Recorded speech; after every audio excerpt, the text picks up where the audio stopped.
ছাত্ৰ-ছাত্ৰীসকল, আজি মই তোমালোকৰ মাজলৈ পুনৰাই আৰু নতুন এটা ভিডিঅ' লৈ আহিছোঁ।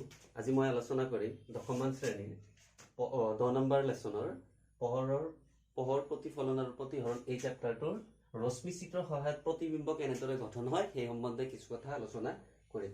গতিকে আমি পাইছোঁ যে গোলাকাৰ দাপোন দুই প্ৰকাৰৰ, অৱতল দাপোন আৰু উত্তল দাপোন। অৱতল আৰু উত্তল দাপোনৰ ক্ষেত্ৰত ৰশ্মি চিত্ৰনো কেনেদৰে গঠন হয় সেই সম্বন্ধে আমি আলোচনা কৰিম। এতিয়া চোৱা, লক্ষ্যবস্তু সদায় কি থাকে? দাপোনৰ প্ৰতিফলক পৃষ্ঠখনৰ পৰা বাওঁফালে থাকে। গতিকে লক্ষ্যবস্তু ওপৰত নিৰ্ভৰ কৰি অৱতল দাপোনৰ মুঠ 6 প্ৰকাৰে কি হ'ব পাৰে? প্ৰতিবিম্ব গঠন হ'ব পাৰে। আৰু উত্তল দাপোনৰ ক্ষেত্ৰত কি হ'ব পাৰে? মাত্ৰ 2 প্ৰকাৰেহে ৰশ্মি চিত্ৰৰ সহায়ত প্ৰতিবিম্ব গঠন কৰিব পাৰে। গতিকে আমি অৱতল দাপোনৰ ক্ষেত্ৰত প্ৰথমতে আলোচনা কৰি লৈছোঁ কেনেদৰে অৱতল দাপোনৰ সহায়ত অৱতল দাপোনৰ ক্ষেত্ৰত কেনেদৰে প্ৰতিবিম্ব গঠন হয়, বিভিন্ন অৱস্থানৰ বাবে কেনেদৰে অৱতল দাপোনৰ ক্ষেত্ৰত প্ৰতিবিম্ব গঠন হয়। লগতে আলোচনা কৰিম প্ৰতিবিম্বৰ প্ৰকৃতি কি হয় আৰু প্ৰতিবিম্বৰ আকাৰ কি হয় সেই সম্বন্ধেও কিছু কথা আলোচনা কৰিম। গতিকে টাইম লছ নকৰি আমি প্ৰথমতে ডাইৰেক্ট ভিডিঅ' লৈ আহিছোঁ। প্ৰথমতে আমি লৈছোঁ যে লক্ষ্যবস্তু অসীমত আছে। লক্ষ্যবস্তুটো ইনফিনিট, একেবাৰে অসীমত থৈ দিয়া আছে। তেতিয়াহ'লে কি কেনেধৰণৰ? এইটো অৱতল দাপোন লৈছোঁ মই, এইটো মুখ্য অক্ষ, এইটো মেৰুবিন্দু পি, এফ চি। লক্ষ্যবস্তুটো অসীমত থৈ দিয়া আছে। লক্ষ্যবস্তুটোৰ নাম দিছোঁ মই এ বি। এতিয়া চোৱা, এ বিৰ পৰা এনেকুৱাকৈ পোহৰ ৰশ্মি যায়, দাপোনৰ মুখ্য অক্ষৰ সমান্তৰালভাৱে যায়, দাপোনখনত আপতিত হ'ব। বুজি পাইছে কথাটো? যে চোৱা, দাপোনখনত যেতিয়া আপতিত হ'ব মুখ্য অক্ষৰ সমান্তৰালকৈ, তেতিয়া কাৰ মাজেৰে পাৰ হৈ যাব লাগে? কোনো পোহৰৰ ৰশ্মি যদি দাপোনৰ মুখ্য অক্ষৰ সমান্তৰালভাৱে যায়, দাপোনত আপতিত হয়, তেতিয়াহ'লে সেইটো প্ৰতিফলনৰ পিছত মুখ্য অক্ষত থকা ফকাছৰ মাজেৰে পাৰ হৈ যাব। তেতিয়াহ'লে এইটো ফকাছৰ মাজেৰে এনেকুৱাকৈ পাৰ হৈ আহিব, এইটো ফকাছৰ মাজেৰে এনেকুৱাকৈ পাৰ হৈ যাব। আৰু এই যে মুখ্য অক্ষ সাপেক্ষে ৰশ্মি দুডালে যিটো বিন্দুত কটাকটি কৰিব, তাতে কি কৰিব? প্ৰতিবিম্ব গঠন হয়। গতিকে প্ৰতিবিম্বটো ক'ত গঠন হ'ব? ফকাছত। ইয়াতে হ'ব বি ডেছ এ ডেছ। এতিয়া চোৱা, লক্ষ্যবস্তু যদি অসীমত থাকে তেতিয়াহ'লে প্ৰতিবিম্ব ক'ত গঠন হয়? ফকাছত গঠন হয়। যেহেতু ফকাছত গঠন হয় আৰু লক্ষ্যবস্তুৰ আকাৰটো হয় একেবাৰে অতিশয় ক্ষুদ্ৰ বা বিন্দু সদৃশ। একেবাৰে সৰু দেখা যাব। ইমান ডাঙৰ বস্তু এটা একেবাৰে বিন্দু সদৃশ দেখা যাব। আৰু যিহেতু লক্ষ্যবস্তুৰ মেৰুৰ পৰা প্ৰতিবিম্বটো মেৰুৰ পৰা বাওঁফালে গঠন হৈছে, গতিকে ই কি হ'ব? সৎ আৰু ওলোটা হ'ব। তোমালোকে জানা যে যিকোনো দাপোনে হওক তাৰ মেৰুবিন্দুৰ পৰা যদি বাওঁফালে গঠন হয়, তেতিয়াহ'লে সেইটো কি হ'ব? সৎ আৰু ওলোটা হ'ব। সোঁফালে হ'লে অসৎ আৰু থিয় প্ৰতিবিম্ব গঠন হ'ব। গতিকে এটাৰ লগত আৰু এটা কেনেকুৱাকৈ ৰিজাই, মানে কম্পেয়াৰ কৰি কেনেকুৱাকৈ বস্তুটো মনত ৰখাটো একেবাৰে সহজ। সেইখিনি বিষয়ে তোমাৰ যদি এইখিনি ভালকৈ চোৱা ভিডিঅ'টো, তেতিয়াহ'লে ভালকৈ বুজি পাবা। গতিকে লক্ষ্যবস্তু অসীমত আছে, প্ৰতিবিম্ব গঠন হৈছে ক'ত? ফকাছত। এতিয়া চোৱা, লক্ষ্যবস্তু যদি ফকাছত থাকে, প্ৰতিবিম্ব ক'ত গঠন হ'ব? অসীমত গঠন হ'ব। এইটো একেবাৰে খুব ধুনীয়াকৈ ৰিজাই তুমি মুখস্থ কৰিব পাৰিবা, মানে বুজি পোৱাকৈ মনত ৰাখিব পাৰিবা। এতিয়া 2 নম্বৰটো আমি কৰোঁ। লক্ষ্যবস্তু অসীমত থৈছে, এইবাৰ লক্ষ্যবস্তু কি কৰিম? ভাঁজকেন্দ্ৰ আৰু অসীমৰ মাজত থ'ম। যে ভাঁজকেন্দ্ৰ আৰু লক্ষ্যবস্তুটো ক'ত আছে? ভাঁজকেন্দ্ৰ চি আৰু অসীমৰ মাজত আছে। তেতিয়াহ'লে এইটো এটা অৱতল দাপোন মই বনাই ল'লোঁ। এইটো এফ চি, ভাঁজকেন্দ্ৰটো যেনিবা লক্ষ্যবস্তুটো যেনিবা ইয়াত আছে, নামটো হ'ল এ বি। প্ৰত্যেকটোতে মই এ বি ইউজ কৰিম যাতে বুজাত সহজ হয়। গতিকে পোহৰ ৰশ্মি এটা কি হ'ব? এনেকুৱাকৈ সমান্তৰালভাৱে যায়, দাপোনত আপতিত হ'ব। এইবাৰ ডট কিয় দিয়া নাই? কাৰণ ভাঁজকেন্দ্ৰৰ অসীমৰ মাজত আছে। ডেট মিন ডিষ্টেন্স লিমিটেড। সেইকাৰণে আমি কি দিছোঁ? ডাইৰেক্ট ৰশ্মি চিত্ৰৰ সহায়ত দেখুৱাই দিছোঁ।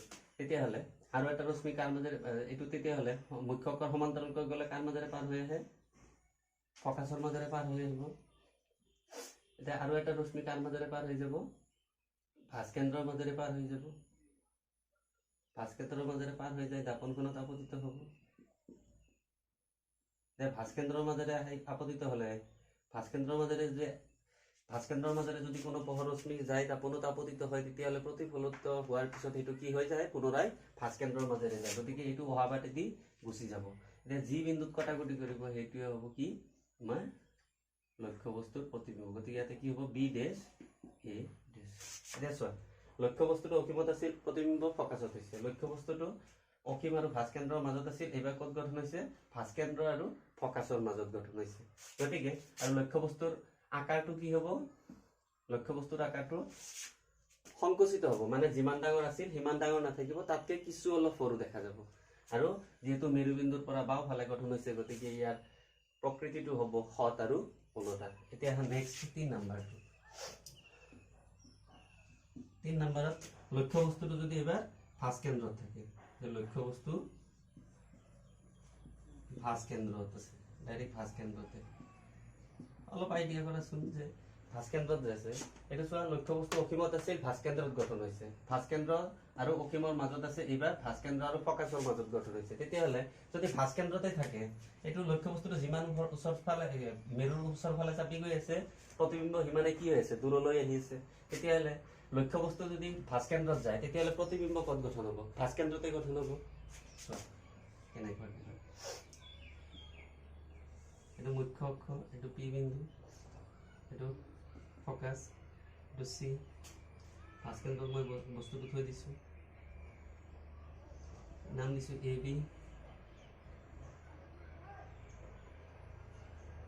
এনেকুৱাকৈ এটা পোহৰশ্মি সমান্তৰাল হৈ গৈছে সমান্তৰাল হ'লে জানাই তোমালোকে ফকাছৰ মাজেৰে পাৰ হৈ যায় আৰু এটা পোহৰশ্মি কৰ মাজেৰে পাৰ হৈছে ফকাছৰ মাজেৰে পাৰ হৈ গৈছে এতিয়া ফকাছৰ মাজেৰে যোৱাবিলাক কি হয় সমান্তৰাল হৈ যায় ফকাছৰ মাজেৰে যোৱাবিলাক কি হৈ পৰে সমান্তৰাল হৈ পৰে গতিকে সমান্তৰাল হোৱাৰ কাৰণে কি হ'ব ই ভাস্কেন্দ্ৰতে গঠন হ'ব মই আকোতো অলপ কম বেছি হৈছে কাৰণে তোমালোকে যেতিয়া আঁকিবা গতিকে এইটো কি হ'ব বি ডেছ এ ডেছ গতিকে লক্ষ্যবস্তু যদি ভাস্কেন্দ্ৰত থাকে তেতিয়াহ'লে প্ৰতিবিম্ব ক'ত গঠন হয় ভাস্কেন্দ্ৰতেই গঠন হয় লক্ষ্যবস্তুটো যিমান ডাঙৰ আছিল ভাস্কেন্দ্ৰত গঠন হোৱাৰ লগে লগে প্ৰতিবিম্বটো কি হ'ব সিমানখিনি ডাঙৰ হ'ব মানে সমান হ'ব আৰু প্ৰতিবিম্বটোৰ প্ৰকৃতি কি হ'ব হত আৰু উলটা হ'ব তেতিয়া নেক্সট নম্বৰ 4 ভাস্কেন্দ্ৰ আৰু এবাৰ কি থাকিব লক্ষ্যবস্তু ভাস্কেন্দ্ৰত আছিল ইয়াতেই গঠন হ'ল এবাৰ ইয়াতে থ'লে কি হ'ব বস্তুটো চোৱাচোন ভাস্কেন্দ্ৰ আৰু ফকাছৰ মাজত যদি প্ৰতিবিম্ব থওঁ লক্ষ্যবস্তু থওঁ তেতিয়াহ'লে প্ৰতিবিম্ব ক'ত গঠন হ'ব লাগিব ভাস্কেন্দ্ৰ আৰু ফকাছৰ মাজত মানে ইয়াৰ উলটাটো গতিকে চাবা যদি এবাৰ ভাস্কেন্দ্ৰ চি আৰু ফকাছ এফৰ মাজত থওঁ ফকাছ এফৰ মাজত যদি লক্ষ্যবস্তু থৈ দিয়া হয় তেতিয়াহ'লে প্ৰতিবিম্বটো ক'ত গঠন হ'ব চাবা একজেক্টলি এইটো ভাস্কেন্দ্ৰ আৰু অসীমৰ এইটোৰ উলটাটো এইটো এফ চি বিন্দু এইটো তাৰ মাজত থৈছোঁ লক্ষ্যবস্তুটো এইটো থৈ দিলোঁ মই তাৰ পোহৰশ্মি সমান্তৰালভাৱে যায় দাপনতা পতিত হ'ব সমান্তৰালভাৱে হ'লে ফকাছৰ মাজেৰে পাৰ হৈ যায় আমি জানো তোমালোকে গতিকে নেক্সট এবাৰ চোৱা যদি ফকাছৰ মাজেৰে পাৰ হৈ যায় তেতিয়াহ'লে আৰু এটা যায় দাপনতা পতিত হয় তেতিয়াহ'লে কি হ'ব ই মুখ্য অক্ষৰ সমান্তৰালভাৱে যায় গতিকে ই কি হ'ব মুখ্য অক্ষৰ সমান্তৰালভাৱে যাব গতিকে কি হ'ব ই ভাস্কেন্দ্ৰৰ বাহিৰত হ'ব ভাস্কেন্দ্ৰ আৰু অসীমৰ মাজত বা ভাস্কেন্দ্ৰ B dash A dash A B লক্ষ্যবস্তুটো আছিল আৰু এইটো কি হ'ব লক্ষ্যবস্তুৰ আকাৰতকৈ কি হ'ব প্ৰতিবিম্বটো কিছু ডাঙৰ দেখা যাব মানে লক্ষ্যবস্তুটো যিখিনি আছিল তাতকৈ কিছু ডাঙৰ পৰিমাণৰ এটা প্ৰতিবিম্ব পোৱা যাব আৰু লক্ষ্যবস্তুৰ আকাৰটো কি হ'ব মেৰুবিন্দুৰ পৰা যিহেতু বাওঁফালে গতিকে প্ৰতিবিম্বটো হ'ব হত আৰু উলটা নেক্সট নম্বৰ 5 এবাৰ যদি ডাইৰেক্ট ফকাছত দিয়া থাকে যদি লক্ষ্যবস্তুটো এইটো দিছিল আমি ফকাছ আৰু ভাস্কেন্দ্ৰৰ মাজত এইবাৰ লক্ষ্যবস্তু ফকাছত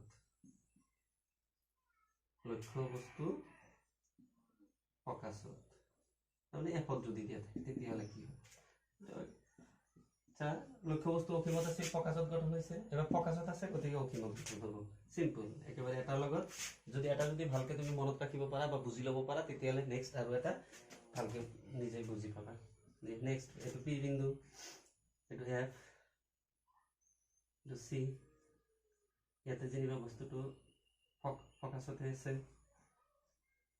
এনেকুৱাকৈ লক্ষ্যবস্তুৰ সমান্তৰালভাৱে গ'ল ই ফকাছৰ মাজত এনেকৈ পাৰ হৈ যাব এনেকুৱা এটা পোহৰশ্মি ই এনেকুৱাকৈ আপতিত হ'ব দাপনখনত যাতে কাৰ মাজেৰে পাৰ হৈ যাব ভাস্কেন্দ্ৰৰ মাজেৰে যেনিবা পাৰ হৈ যাব গতিকে ভাস্কেন্দ্ৰৰ মাজেৰে পাৰ হৈ যোৱাবিলাক কি হয় আহাবাটে দিয়ে পুনৰাই ঘূৰি যায়।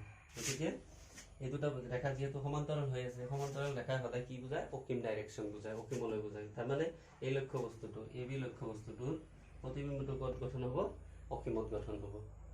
আৰু অসীমত যেহেতু লক্ষ্য বস্তুটো প্ৰতিবিম্বটো মেৰুবিন্দুৰ পৰা বাওঁফালে গঠন হৈছে, গতিকে ই কি হ'ব হত আৰু উলটা হ'ব। নাম্বাৰ 6 লাষ্ট ওৱান 6 নম্বৰত আহা, যদি লক্ষ্য বস্তু ফকাস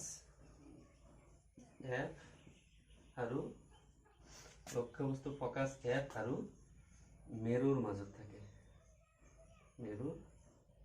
মেৰু পিৰ মাজত, এইটো ইম্পৰ্টেণ্ট হয় দে, ভালকে অলপ বুজি ল'বা। কাৰণ এই গোটেইকেইটা পাঁচটাত আমি কি পালো হত আৰু উলটা পালো। দাপনখনৰ প্ৰতিবিম্বটো দাপনখনৰ মেৰুৰ পৰা বাওঁফালে গঠন হৈছে, কিন্তু এইটোত আমি কি পাম ফকাস আৰু মেৰুৰ মাজত যেতিয়া লক্ষ্য বস্তুটো ৰখা হয় তেতিয়া এই ক্ষেত্ৰত এটা ইনকেস মানে এই ক্ষেত্ৰতে কি হয় উলটাটো পোৱা যায়। মানে ইয়াতে হত আৰু উলটা অসত আৰু থিয় প্ৰতিবিম্ব পোৱা যায়। দে চাবা কেনেকৈ হয়, এইটো এটা অৱতল দাপোন,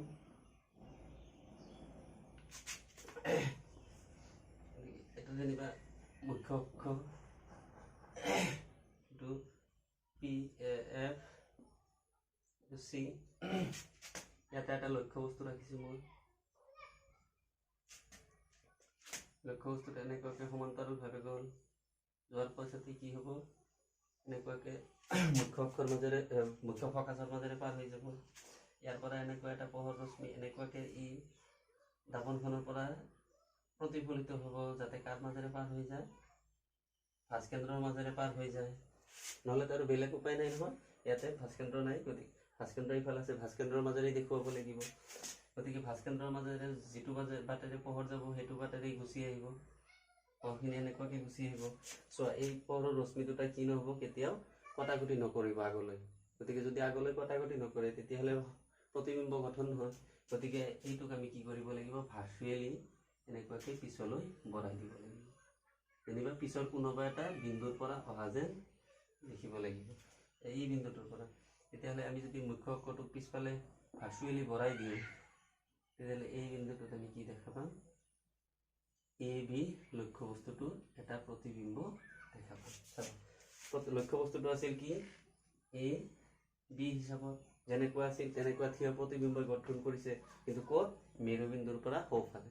গতিকে মেৰুবিন্দুৰ পৰা সোঁফালে যিবিলাক হয় তেতিয়া কি হয় অসত আৰু থিয় প্ৰতিবিম্ব পোৱা যায়। গতিকে এটা ক্ষেত্ৰতে অৱতল দাপনৰ ক্ষেত্ৰত এটা ক্ষেত্ৰতে অলপ এক্সেপশ্যনেল আছে যে গোটেইকেইটাৰ ক্ষেত্ৰত পাঁচটাৰ ক্ষেত্ৰত এই প্ৰথম পাঁচটাৰ ক্ষেত্ৰতো যদিও হত আৰু উলটা প্ৰতিবিম্ব পাওঁ, কিন্তু ফকাস আৰু মেৰুৰ মাজত যদি লক্ষ্য বস্তু ৰখা হয় তেতিয়াহ'লে তাৰ ক্ষেত্ৰত কি পাওঁ আমি লক্ষ্য বস্তুটো অসত আৰু থিয় প্ৰতিবিম্ব লাভ কৰোঁ। আৰু প্ৰতিবিম্বৰ আকাৰটো চোৱাচোন, এইটো এ বি যিমানখিনি আছিল তাতকৈ বহু পৰিমাণে ডাঙৰ বিবৰ্ধিত প্ৰতিবিম্ব পোৱা যায়। লিখি ল'ব বস্তুখিনি ভালদৰে। ইয়াৰ এইটোৰ পিছত আমি এবাৰ উত্তল দাপনৰ ক্ষেত্ৰত আলোচনা কৰিম। উত্তল দাপনৰ ক্ষেত্ৰত কি হয় কেনেকুৱাকে, উত্তল দাপনৰ ক্ষেত্ৰত কেৱল মাত্ৰ দুটা কেছ, মানে দুটা নিৰ্দিষ্ট অৱস্থানৰ বাবেহে প্ৰতিবিম্ব গঠন হয়।